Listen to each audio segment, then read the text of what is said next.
Hello, 2024 നമ്മുടെ ഇന്ത്യയുടെ അഭിമാനം വാനോളം ഉയർത്തിയ ലോക ചെസ് ചാമ്പ്യനായ ഗുകേഷിൻ്റെ അടുത്ത് ആ ഒരു മത്സരത്തിന് ശേഷം ഒരു ഇൻ്റർവ്യൂവർ ഒരു ചോദ്യം ചോദിക്കുകയുണ്ടായി.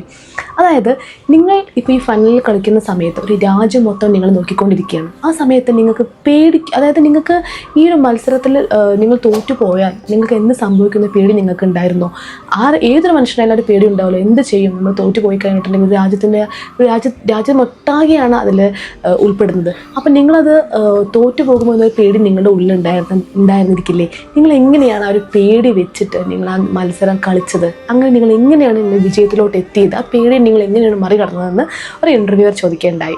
അപ്പോൾ ഗുകേഷ് അതിന് പറഞ്ഞ മറുപടി എന്ന് പറയുന്നത് വളരെ ഇൻട്രസ്റ്റിംഗ് ആയിരുന്നു. അതേപോലെ തന്നെ ഇൻസ്പിറേഷൻ ആയിട്ടുള്ള മറുപടിയാണ് ഗുകേഷ് പറഞ്ഞു, എനിക്ക് ജയിക്കണം എന്നുള്ള ആഗ്രഹമാണ് ഞാൻ തോറ്റു പോകുമ്പോൾ എന്നൊരു പേടിയെക്കാട്ടും സ്ട്രോങ്ങർ ആയിട്ടുണ്ടായിരുന്നത്. തോറ്റു പോകുമ്പോൾ എന്നൊരു പേടി എൻ്റെ ഉള്ളിലുണ്ടായിരുന്നു. പക്ഷേ എനിക്ക് വിജയിക്കണം, എൻ്റെ ലക്ഷ്യം, ഞാൻ ഇന്ന് വരെ കണ്ട ആ ലക്ഷ്യം നേടിയെടുക്കണം എന്നുള്ള ആഗ്രഹമാണ് എനിക്ക് എൻ്റെ പേടിയെക്കാട്ടിലും ഞാൻ സ്ട്രോങ് ആയിട്ട് കൊണ്ടു നടന്നിട്ടുള്ളത്.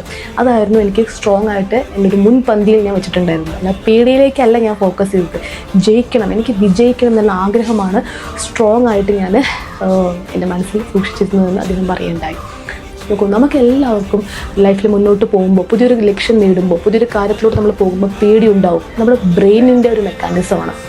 അത് നമ്മൾ മനസ്സിലാക്കി നമ്മൾ ആ പേടിയിലേക്കല്ല നമ്മൾ ഫോക്കസ് ചെയ്യേണ്ടത്. ആ പേടിയിലേക്കല്ല നമ്മുടെ ശ്രദ്ധ കൊടുക്കേണ്ടത്. ആ പേടി അവിടെ ഉണ്ടാവും, എല്ലാ മനുഷ്യരും ഉണ്ടാവും. പക്ഷേ ആ പേടി ഉണ്ടായിട്ടും അതിനെ അവിടെ നിർത്തിക്കൊണ്ട് തന്നെ നമുക്ക് വേണ്ട ആഗ്രഹത്തിലേക്ക്, നമുക്ക് വേണ്ട ഡിസയറിലോട്ട്, നമ്മൾ സെറ്റ് ചെയ്ത ഗോളിലോട്ടുള്ള കമ്മിറ്റ്മെൻറ്റ്, അത് നേടിയെടുക്കണമെന്നുള്ള വാശിക്കായിരിക്കും നമ്മൾ പ്രാധാന്യം കൊടുക്കേണ്ടത്.